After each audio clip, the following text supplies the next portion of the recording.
You're listening to The Edie J. Adler Show, only on LA Talk Radio.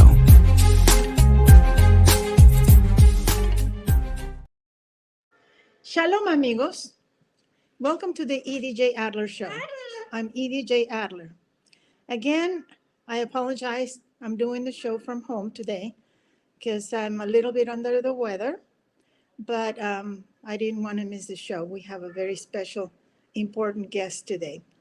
And we also have Lola, my rescue cockatoo. And you're going to hear all kinds of noises. You're going to hear the clock. You might hear my dogs barking. One of the cats is behind the computer trying to figure out what it is that I'm doing. And hi, Lola. So here we are. The reason I didn't want to miss this opportunity to do the show today is, like I said, we have a very important guest. And as usual, this show is open to every opinion. Everybody is welcome, as long as we keep it civil, as long as we don't start calling each other names.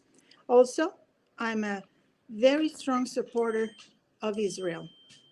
So if you don't support Israel, that's okay. But if you hate Israel, then please change the channel. This is not the show for you. You're welcome to not support Israel. Just don't hate Israel and its people. We have the right to exist.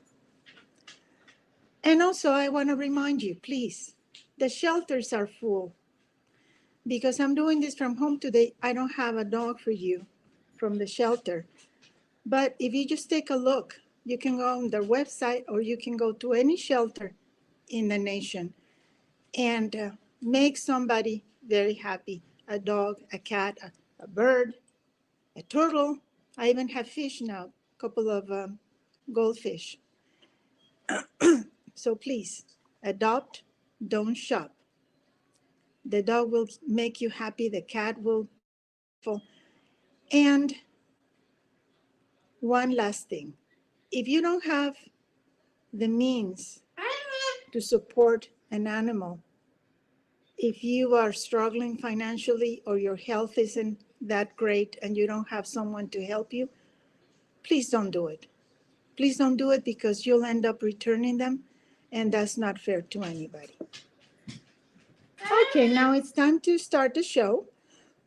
Excuse me, like I said, I have a very important guest, a very special guest, and I'm going to read the introduction because I don't want to miss anything. So, his name is Joaquin Machado. He's a Venezuelan engineer turned biographer whose life took an unexpected turn in 2020 when the government seized his family's business during the pandemic. That almost happened to my family in Mexico. We got out in time. Originally trained in mechanical engineering and project management, Joaquin shifted his focus to writing. He recently completed his first book, congratulations, a biography of the first elected mayor of his municipality in Caracas, Venezuela. He was chosen for his ability to reveal the deeper personal motivation of the subject in the face of the complexities that come with public service within a turbulent political landscape. With a keen understanding of both Venezuelan and American socio-political dynamics, Joaquin sees parallels between the challenges facing the U.S. at this time and Venezuela's recent past. Right in time for our elections, please welcome Joaquin Machado. Joaquin, welcome to the Edie J. Adler Show. Thank you for having me, Edie. The pleasure is mine. So please, I introduce you, but please tell us a little bit more about yourself, what brings you to the U.S., what motivated you to write your book, and then I'll be asking some other questions. Well, okay, let's answer that in that order. I'm in the U.S. for personal reasons. I'm visiting a relative and doing a little sightseeing. I've been coming to the U.S. ever since I was a little boy. I think my first visit was when I was 2 or 3 years old, and I used to come here every summer for medical checkups for my eyesight. Um, and well, the I hadn't come in a very long time. In fact, I hadn't been here since the pandemic, since 2019, since before the pandemic. I So like to call it pandemic. Sorry. the pandemic.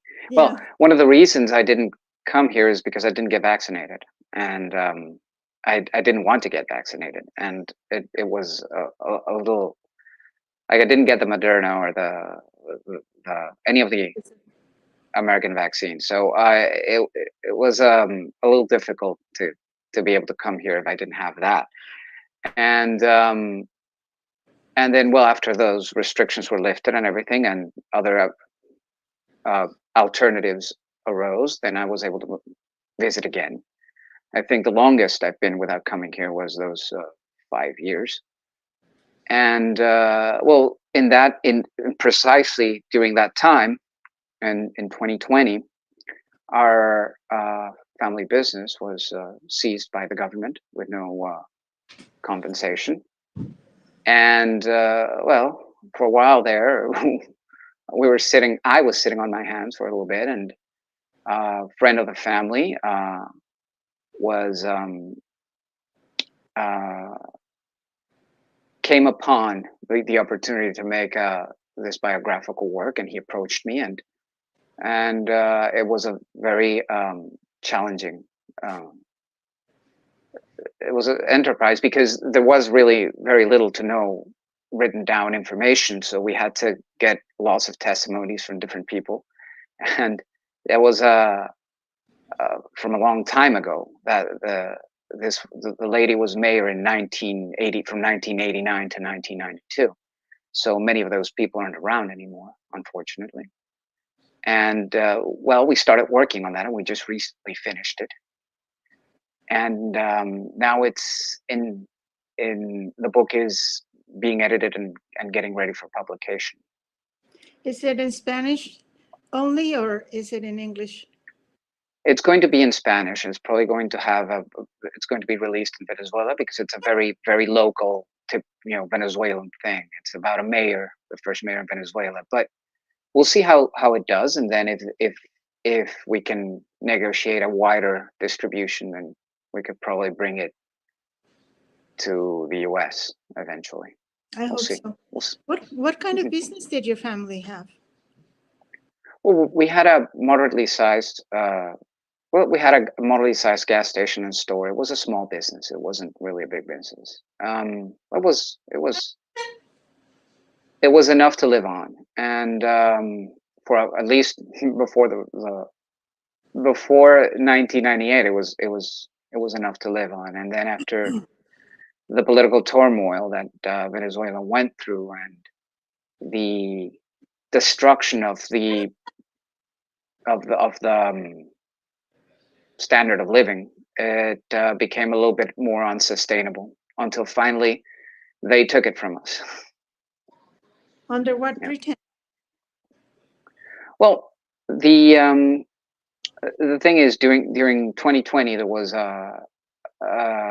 in 2019, the U.S. imposed sanctions on Venezuela, and that caused lots of problems in the internal market. Now, even the government will probably say it was just because of the sanctions, but the truth is, our internal industry, our internal petroleum industry, was a little bit in disarray as well, and so we didn't have any gas, or we had very little gas, and so it was deemed that as a strategic resource of the nation, and under that pretext, they seized not all, but quite a few gas stations during that time, and ours was included, along with everything that was built around it, of course. I've never been to Venezuela, but I remember growing up seeing programming from Venezuela, funny shows, soap operas, all kinds of things, and pictures of Venezuela. It looked like an awesome country. It looked beautiful. The people are beautiful. The women are gorgeous. And it looked like everybody was doing well. What happened? Well, um, hmm, everybody's going to give it a different name, but essentially, I think the problem was that we had a revolution, an ideologically possessed revolution. It was possessed by an offshoot of Marxist thought, and the the main figure leading that effort was a caudillo-like figure named Hugo Chavez, and in 1998 he was democratically elected to to take over the government, and the first thing he did was erase the constitution, create a new constitution, change the powers of government, eliminate the Senate. He changed the entire political structure of the country in order to guarantee the success of his revolution, and then he called his form of government 21st century socialism.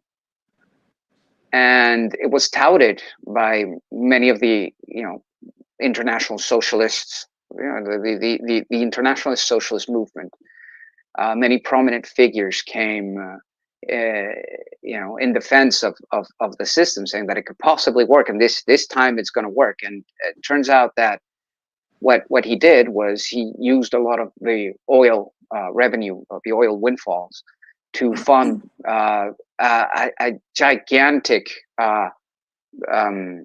smorgasbord of social programs that in their time they did help many people, but as it turns out they were unsustainable, and eventually the chickens came home to roost. The Venezuelan economy couldn't sustain it, the price of oil went down, international reserves plummeted, and that led the country into an economic spiral of hyperinflation.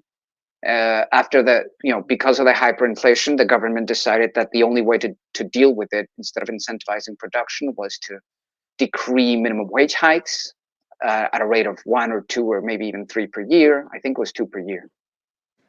2 per year. Sometimes these hikes were 30%, 50% increases, and that fed into the hyperinflation.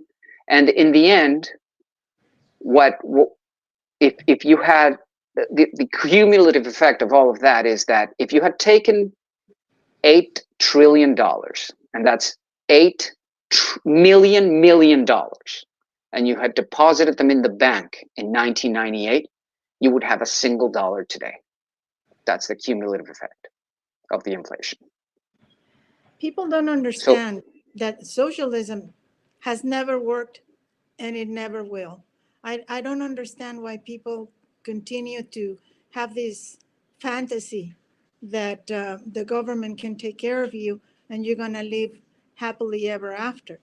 I don't get it. Are people in Venezuela happy now? The majority? Well, funny you should use that word. In 2012, right before one of the most massive economic crashes that we had, which came in around 2014. In 2012, there was one of these polls that people do around the world where they're the happiest country in the world. And they would, supposedly Venezuela won. It was, what they do is they ask people, how happy do you feel? And it's a self-report poll. And Venezuela occupied either the first or the second place or something like that. It was decreed the happiest country on earth. And so people were happy then because, the government was spending a lot of money. It was helping a bunch of people that maybe, perhaps would not have otherwise been able to receive that help, that amount of help that easily. And so people were happy, but then, you can't do that. It's unsustainable. It's unsustainable. You're much better off teaching people to fish rather than giving them fish. And so people are not that happy anymore. In fact, there was an election on the 28th of July, I think it was, this year. And as far as I can tell, that election, the government lost that election with a margin of 70 to 30%. People aren't happy. And I don't think that if you will go and poll people in the street, um, I don't think they'll say they're very happy anymore. You see a lot of long and dejected faces. Things have gotten more difficult, It's a for shame. sure. The problem with the socialist governments is that once they get into power, it's practically impossible. My bird is eating my chair. I'm sorry. That's okay. It's practically impossible to get the To country back, displace it, yeah. to get the country back because they know how to cheat, and they will Mhm. cheat forever. You know, yesterday Yeah. my husband and I went to vote. I have my little I voted thing, Hmm. and I keep telling people to please vote with their brain, not with their emotions. I voted for Donald Trump. I don't like Yeah. any. I don't like everything he says, but I don't vote for his opinions. I vote for his actions. When he was our president, the economy was great. There were no wars in Ukraine or the Middle East. We were producing our own oil. Iran was under control. And now everything is going down the drain. Do you see any parallels between what's happening here and what's happened in Venezuela? Quite a few. Quite a few. Well, one of the first parallels that I see is a little. There's a video snippet going around in the internet from around 2019 or 2020. Uh, it was a Maduro speech, and in that speech, he used the word fascist 17 or 18 different times, directed at 18 different people, and they, you know, there may be some people whose idea of government is akin to fascism, but I don't see that as an extant political movement anymore. And so when I hear people screaming fascist, fascist, fascist, it immediately makes me think of the revolution back home. It's that kind of name calling and the fear mongering about fascism is very typical, and I see that being used a lot here, and that gives me pause. And there are things about the Democratic, like I can't be unfair. There are things about the Democratic Party that that I like, and there were figures in the Democratic Party that I liked, but most of them have joined up with Trump. People like Tulsi Gabbard and Robert Kennedy Jr. And so uh, the fact that there's this coalition forming around him is probably a pretty good sign that he isn't a fascist, as they say.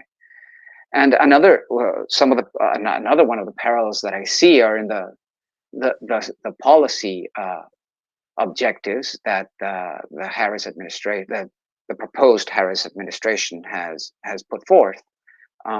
This talk about um, price gouging. Mm-hmm. That's the term in English. Yeah.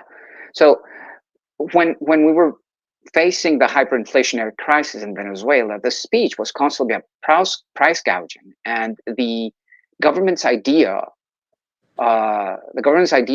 to solve that was to increase the minimum wage, like artificial wage hikes, and uh, they used consumer protection agencies to heavily regulate uh, large, medium, and even small businesses all over the country in a very, very, very punitive regulatory environment. So they came down hard on the business owners.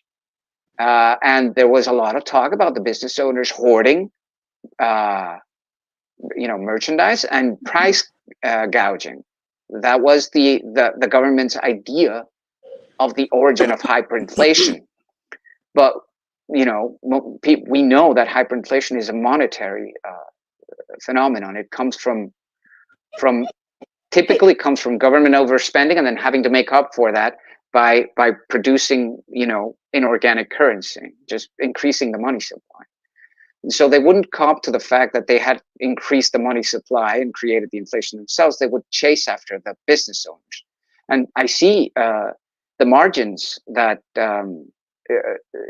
food retail chains here in the United States they have tiny margins, something like 2%.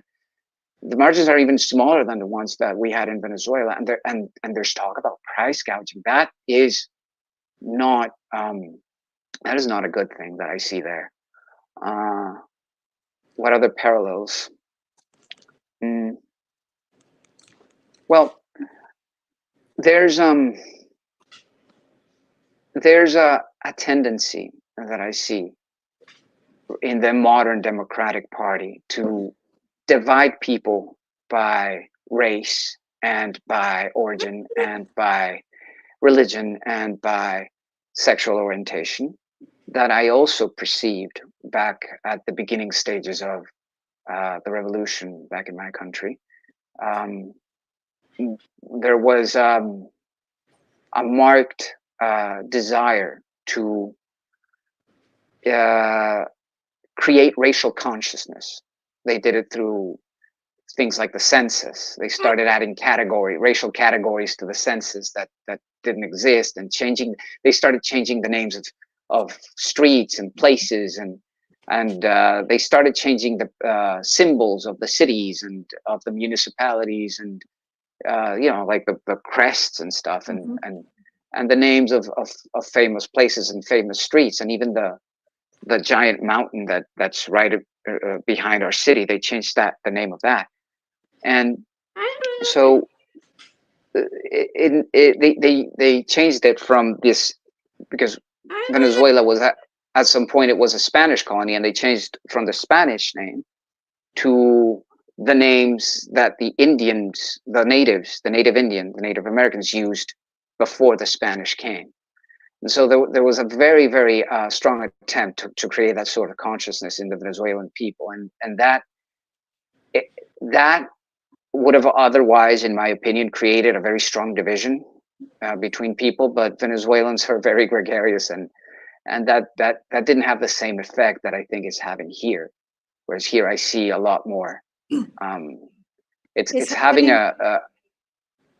sorry. Yeah, it's all happening here.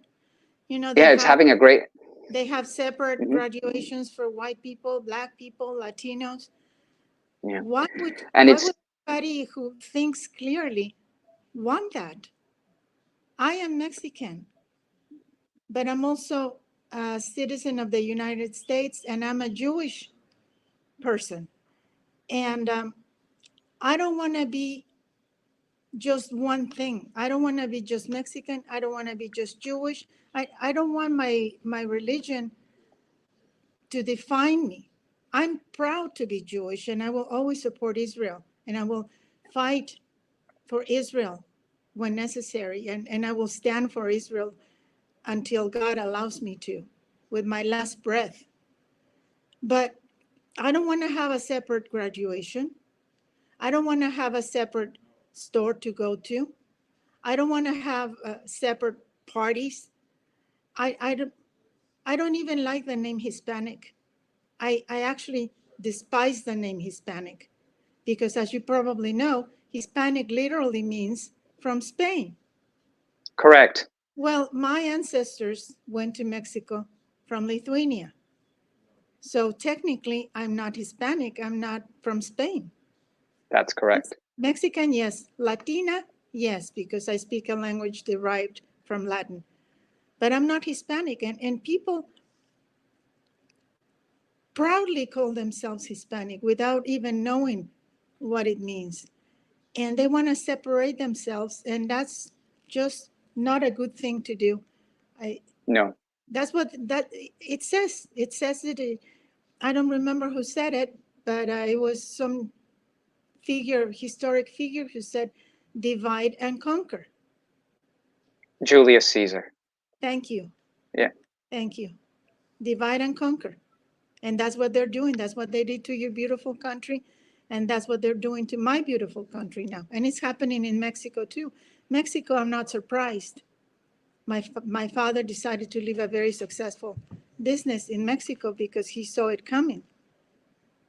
And he's in heaven now, but if he saw what was happening here, his heart would be broken. I hope people wake up. I hope people vote with their brains and not their emotions. And they don't Hmm. drink Kool-Aid, as they say.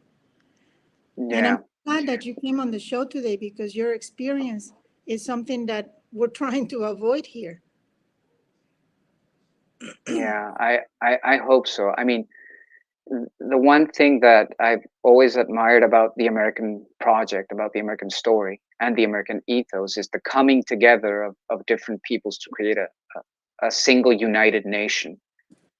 And it happens fractally, like from the smallest level to the largest level. So people come together and they form a community, and those communities come together and they form a city. And so every city in the United States has like its own identity and their own traditions and festivals. Then they come together into a single state, which is itself an autonomous political unit that then comes together with other states to create the greater union. And so it's that coming together at every level. And I've always admired the way in which the United States makes every upper echelon of those levels respect the lower ones, but they still maintain that unity. And it would be a shame. And I hope it doesn't happen. And people have to fight in order to maintain that American spirit of coming together, even despite our differences and you know or in religion or origin or ethnicity.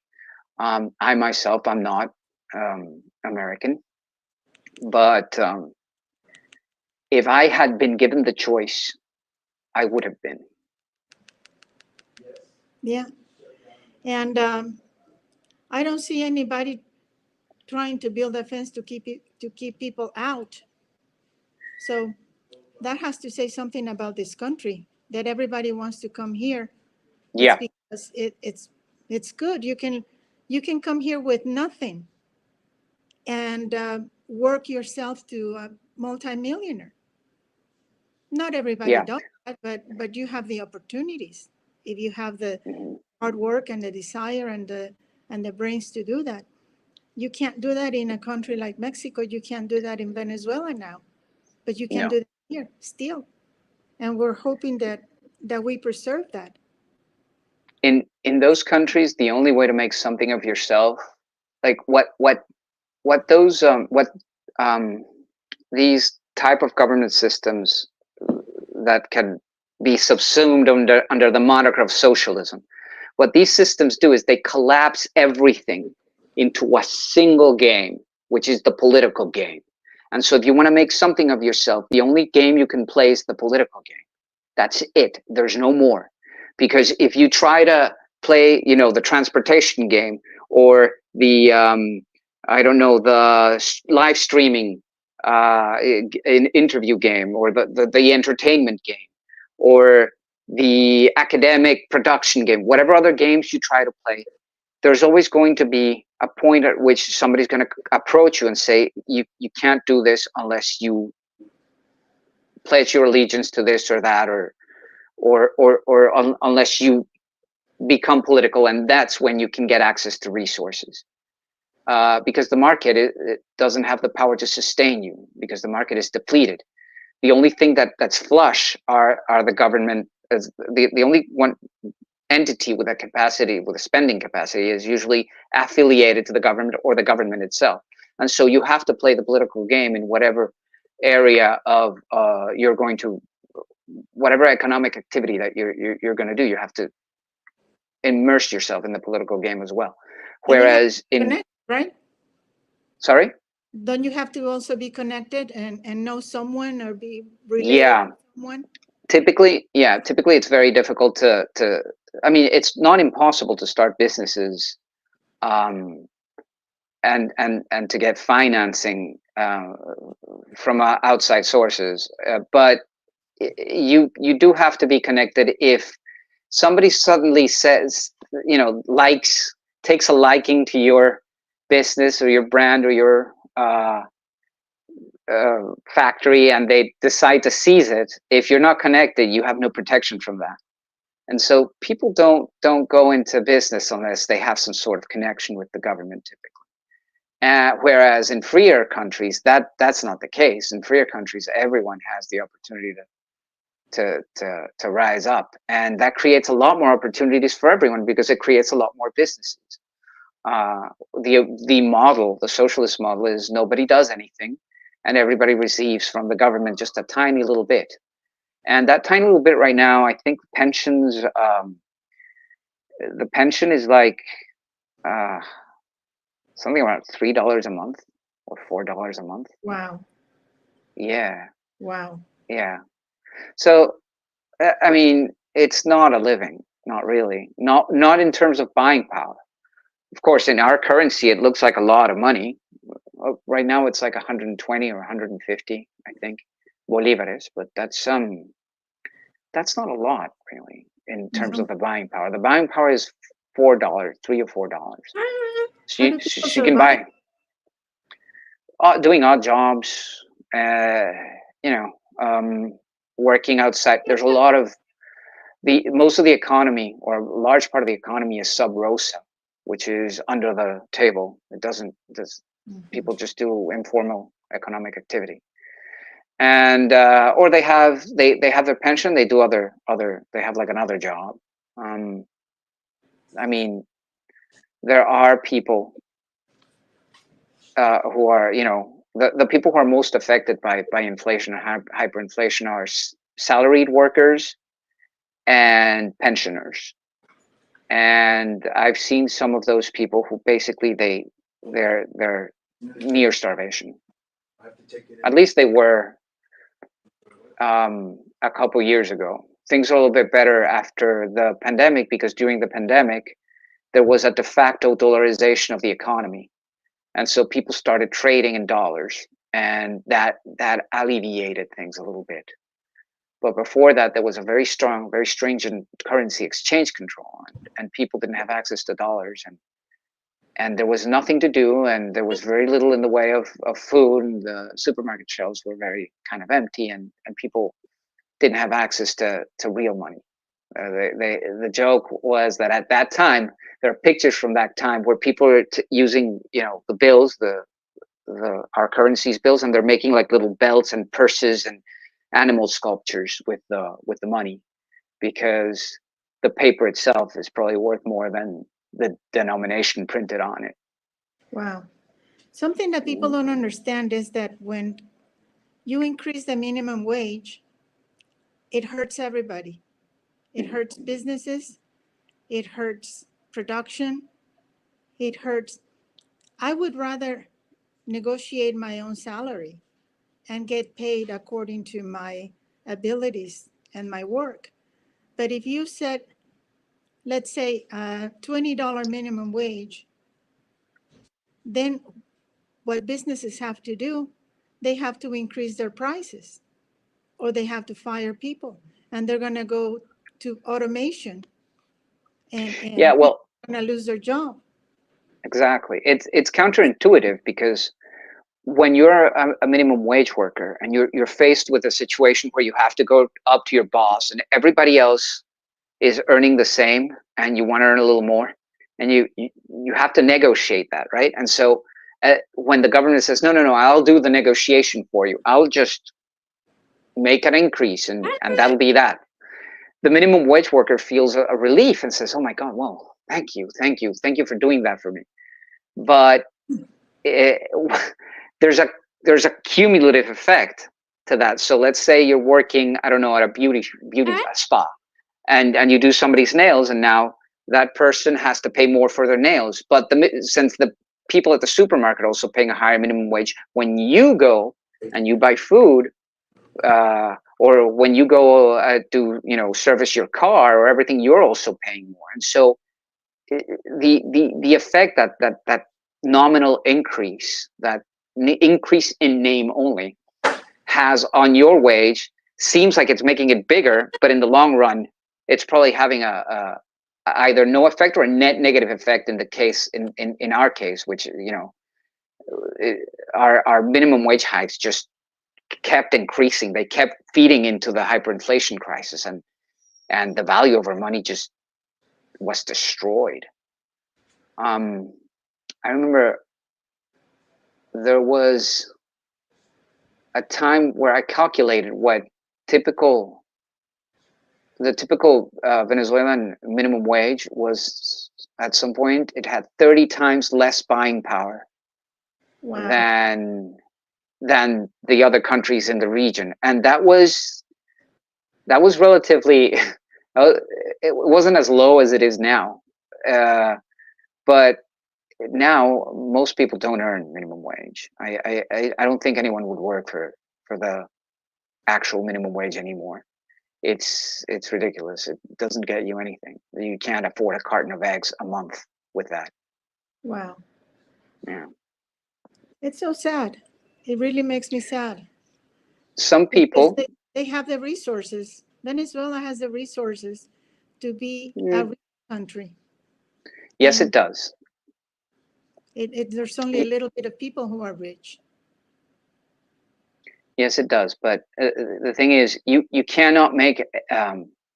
There's no law that you can pass that can make people prosperous. People have to. Everybody has to, you know, put in sweat equity in order to make a country prosperous. But you can sign away prosperity with a single decree, and because you can stop people from you can create distortions that will stop people or disincentivize people from working or from investing or from from from feeling safe and secure in their person and their possessions in your country. And so the people who have the possibility, they flee, and the people who are left over, they have no opportunities to do anything because there are no jobs, there's no there's no in energy in the economy, and there's nowhere to go. And so a lot of people sit on their hands, and then the government comes in and says, oh, we'll give you a basket of food every month or every week, and you have to make do with whatever you get from them, and most of the time it's not very high quality. And that's what happens in socialist countries. What happened in Venezuela with many people, they only get the food they get is what they get from government programs. And sometimes you get rice, and sometimes you get rice with weevils, and sometimes you get Chinese products, and you don't know really if they are what they claim to be, or if they are watered down with uh, weird chemicals. So because there's nobody controls that. There's no supervision. What There's no about the supervising medical entity. system? What about the medical system? Well, the public medical system in Venezuela is ruined as well. There are some public hospitals that still work, but these are at the level of municipality mostly. These attention centers work because of city governments, typically, and sometimes state governments too. But there's no national. The the ones that are in charge of purportedly national entities, national socialist entities, they don't not national socialist as a Nazi, but national level socialist entities. They don't they're people have to bring their own gauze. People have to bring their own um, injections. People have to bring their own stuff in order to get treated. And sometimes the machines are in disarray, in disuse, and they haven't been maintained. Because one of the things about the socialist ethos is that they think that capitalists charge, well, a capitalist will charge what the market will bear. That's true in that sense. But they think that everything that the capitalist charges is just, it goes into the pockets of the big cats, and they have no notion of maintenance. And right now, Cuba is having that problem with their electricity. Their grid is gone because they didn't maintain it, and so they don't do maintenance to the machines in the public health system. They don't do maintenance to the equipment for the electrical distribution system. And these things over time they decay. Even just really, like, it's not really that complicated. You have vegetation growing around the power lines. That will create a giant hazard, because it's dry vegetation, a dry climate, and anything that triggers a fire will take out those power lines, and they'll leave a section of the country or a section of the main city in that particular state without electricity for days, just because they don't have, the what do you call it, the groups of people to go there and do and cut the vegetation around the power lines. So it's not even at a very highly sophisticated level of taking apart the machines and cleaning them from the inside, which is something that also has to be done. And you have to replace the consumables as well. They don't do much of that. And so they think that everything that you charge is pocketable. It's part of the I don't know, the mindset. And Brainwash. yeah, it's part of and so when they're in charge, they do very little maintenance, and then they deal with things as they arise. So it's crisis after crisis after crisis. It's it's always the present. They never plan for the future, and they never remember the past. And when they do, they change it at their convenience in order to make people, believe things happened that didn't. That's Right. George Orwell has quite a few books on that subject. Yeah. So, as an outsider, how do you see this country? Where do you think we're going? Looking at it from the side. I don't. If I told you that I knew what was going to happen, it would be a lie. I don't know what's going to happen. I can tell you that what could happen. Okay. Excuse me. If tensions, if polarization keeps increasing, like if Americans continue to play the game of polarization, you're going to have a very divided country, and both parties are going to become kidnapped, as it were, by the most radical elements in each of the parties. I see that right now. I see that as most likely in the Democrat Party, but it could possibly happen in the Republican Party as well. There's a path to that. And so one of my main it's a double-sided challenge, because you want to avoid anything that sounds like socialism from one of the parties. You want to set but at the same time, you want to bridge the gap and avoid the polarization. Like stop with the name calling and the alarmism and all that. There are some people that I've heard make a case. There are some moderate voices, like, for example, Megyn Kelly. She's made the case that yes, she doesn't agree with the Democrats, but she's not going to start saying that the country will be over if Kamala Harris is elected president. That's probably a good attitude to have, even though there is a risk, and a very high risk, that she will implement policies that will take the country down a very dark road. We want to be able to say that without creating the kind of enmity that they are, and fear that they are generating on the other side, that has led to 3 assassination attempts of the opposition candidate in the United States, which is a phrase I never thought I would ever utter in my life. And so, you maintain calm. I think it's possible, especially for people who have the wherewithal to go through difficult situations in life, and so you have to maintain the kind of calm, saying, okay, this is happening, it's bad, but we're not going to descend to panic, and we're going to try to extend a moderately cautious amount of extend a cautious amount of grace to the people on the other side, especially not necessarily the leadership, but especially the people. There are good people who support both parties, and there are people who are not as informed, or people who don't know what the agenda of the Democratic Party is, or people who still believe in many of the legacy mainstream media's stories, and they're probably good. They're nice people, but they're not necessarily evil people. But they still believe in all that. So you have to.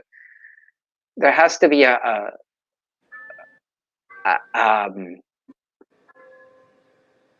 sort of Balance? calm.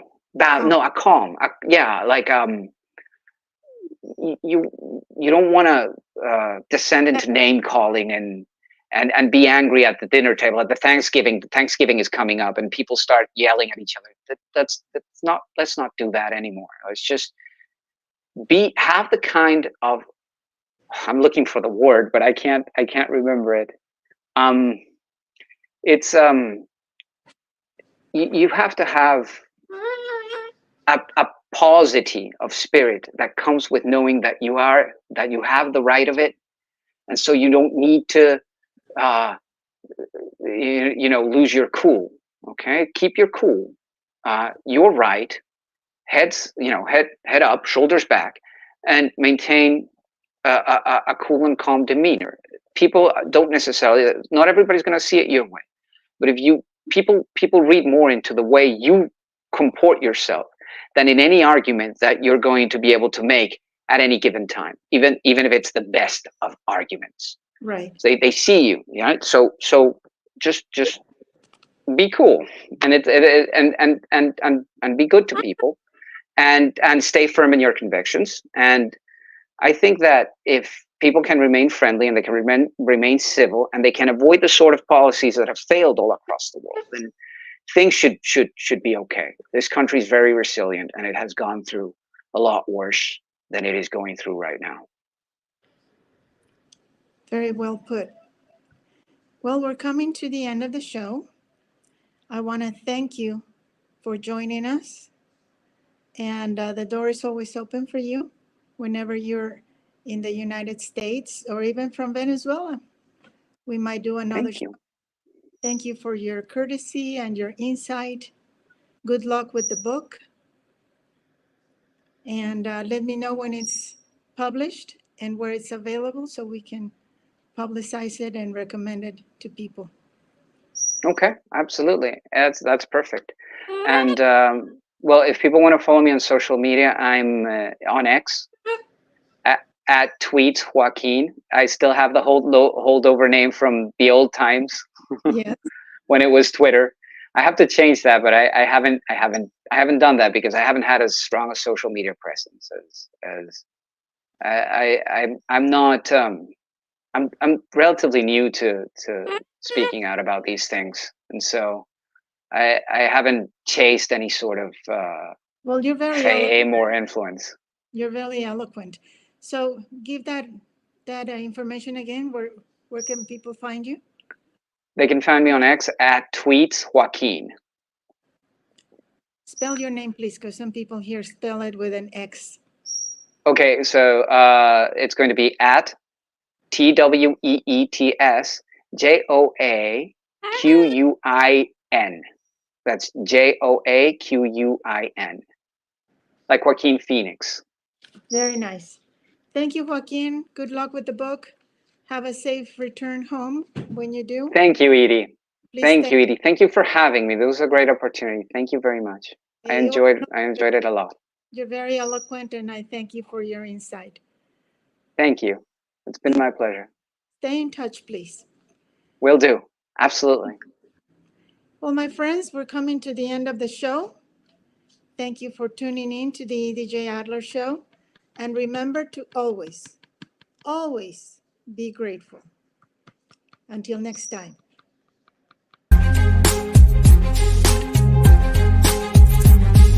You're listening to The Edie J. Adler Show, only on LA Talk Radio.